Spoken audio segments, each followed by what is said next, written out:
Waluyo Hadi.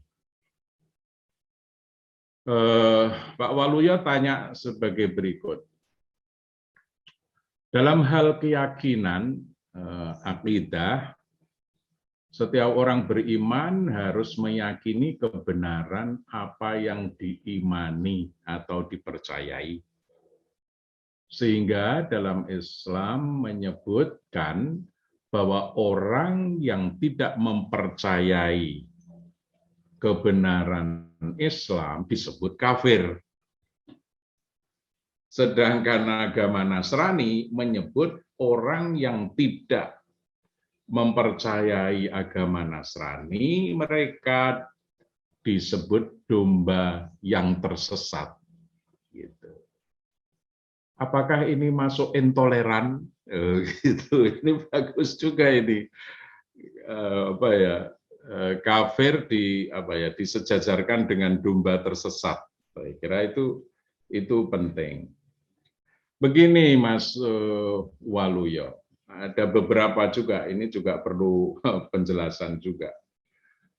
Di dalam beragama, kemarin saya sudah uraikan di dalam pelatihan, sebetulnya tidak hanya melibatkan keyakinan saja, tetapi di dalam beragama melibatkan 4 elemen yang saling terkait antara satu dengan yang lain. Nah itu, sebelum saya bicara tentang kafir dan domba tersesat, saya menjelaskan ini dulu. Yang pertama adalah iman. Nah itu tadi yang Pak Waluyo sebut tentang iman-iman kepercayaan tadi itu. Yang kedua, rasio. Yang ketiga, metode.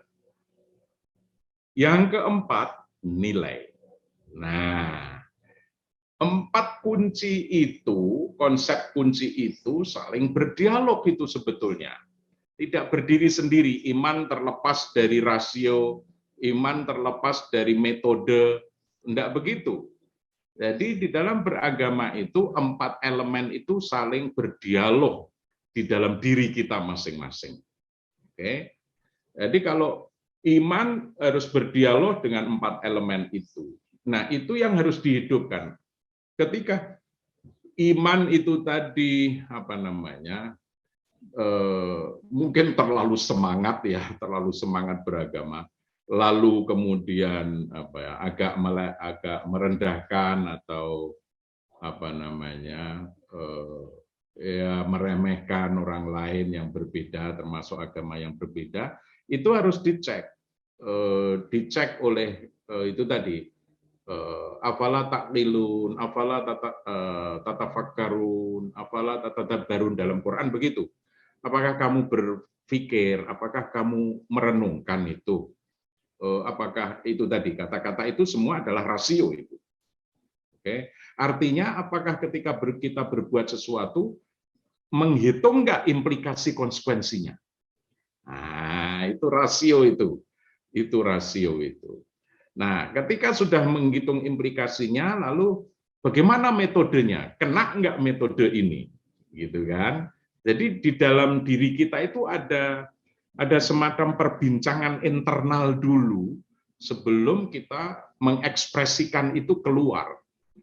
Nah, itu yang agak jarang dilakukan orang-orang yang kadang-kadang terlalu fanatik ya di dalam agamanya, dan itu semua agama ada itu.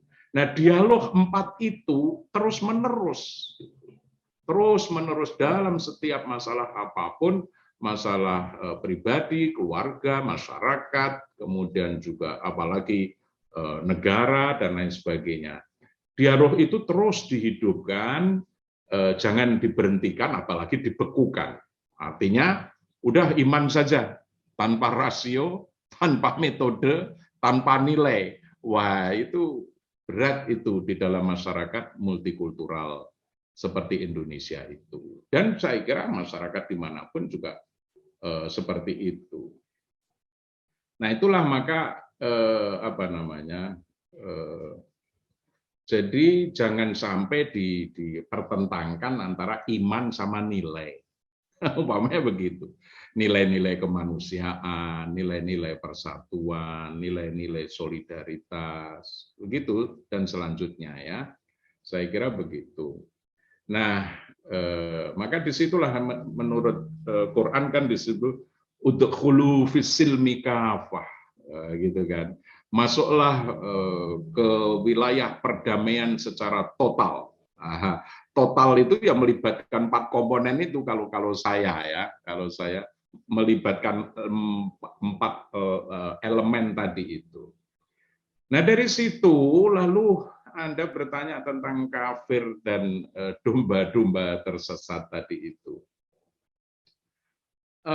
Jadi apa yang tertulis di dalam mushaf atau kitab suci, bisa di Al-Quran, bisa di Injil, bisa di Taurat, di Bible, dan lain sebagainya itu, di Weda, jangan difahami secara letterlek. Gitu.